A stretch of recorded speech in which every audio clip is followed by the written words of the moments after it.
में धनेश्वर नाम के एक ब्राह्मण रहता था। उसकी पत्नी का नाम रूपवती था, जो कि बहुत ही पतिव्रता और सर्वगुण संपन्न थी। लेकिन उन्हें कोई संतान नहीं थी, इसलिए वो दोनों बहुत चिंतित रहते थे। एक बार उस नगर में एक महात्मा आए।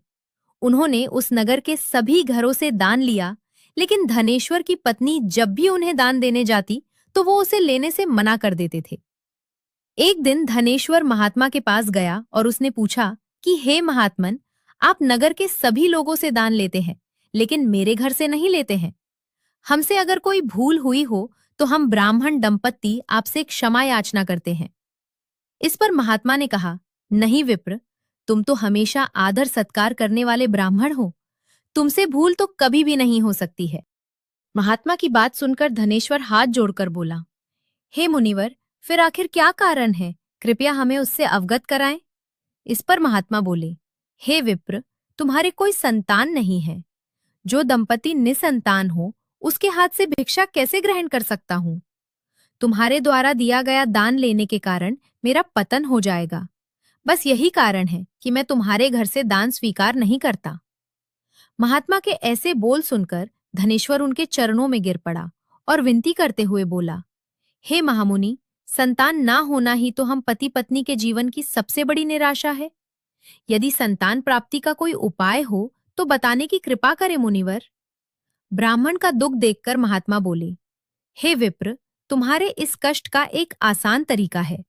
तुम्हें 16 दिनों तक श्रद्धा पूर्वक काली माता की पूजा कर उन्हें प्रसन्न करना होगा। तब उनकी कृपा से अवश्य तुम्हें संतान की प्राप्ति होगी। इतना सुनकर धनेश्वर बहुत खुश हुआ। उसने महात्मा का आभार प्रकट किया और घर आकर पत्नी को सारी बात बताई। इसके बाद धनेश्वर मां काली की उपासना के लिए वन चला गया। ब्राह्मण ने पूरे 16 दिन तक काली माता की पूजा की और उपवास रखा। उसकी भक्ति देखकर और विनती सुनकर काली माता ब्राह्मण के सपने में आई और बोली, हे धनेश्वर, तू निराश मत हो। मैं तुझे संतान के रूप में पुत्र की प्राप्ति का वरदान देती हूँ, लेकिन 16 साल की अल्पायु में ही उसकी मृत्यु हो जाएगी। काली माता ने कहा, यदि तुम पति पत्नी विधि पूर्वक 32 पूर्णिमा का व्रत करोगे तो तुम्हारी संतान दीर्घायु हो जाएगी। प्रातःकाल जब तुम उठोगे तो तुम्हें यहाँ आम का एक वृक्ष दिखाई देगा। उस पेड़ से एक फल तोड़ना और ले जाकर अपनी पत्नी को खिला देना। शिवजी की कृपा से तुम्हारी पत्नी गर्भवती हो जाएगी। इतना कहकर माता अंतर्ध्यान हो गई। प्रातःकाल जब धनेश्वर उठा तो उसे आम का वृक्ष दिखा, जिस पर बहुत ही सुंदर फल लगे थे। वो काली मां के कहे अनुसार फल तोड़ने के लिए वृक्ष पर चढ़ने लगा। इस बार प्रयास करने पर भी फल तोड़ने में असमर्थ रहा। तभी उसने मन ही मन भगवान का ध्यान किया और गणपति की कृपा से इस बार वो वृक्ष पर चढ़ गया और उसने फल तोड़ लिया। धनेश्वर ने अपनी पत्नी को वो फल दिया, जिसे खाकर वो कुछ समय बाद गर्भवती हो गई। दंपति काली मां के निर्देश अनुसार हर पूर्णिमा पर दीप जलाते रहे।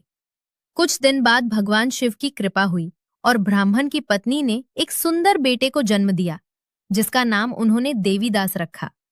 जब पुत्र 16 वर्ष का होने को हुआ तो माता पिता को चिंता होने लगी कि इस वर्ष उसकी मृत्यु न हो जाए।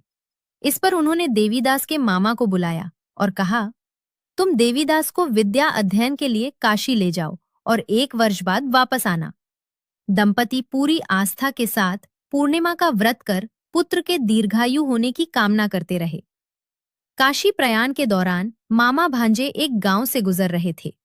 वहां एक कन्या का विवाह हो रहा था। विवाह होने से पूर्व ही उसका वर अंधा हो गया। तभी वर के पिता ने देवीदास को देखा और मामा से कहा, तुम अपना भांजा कुछ समय के लिए हमारे पास दे दो, विवाह संपन्न हो जाए उसके बाद ले जाना।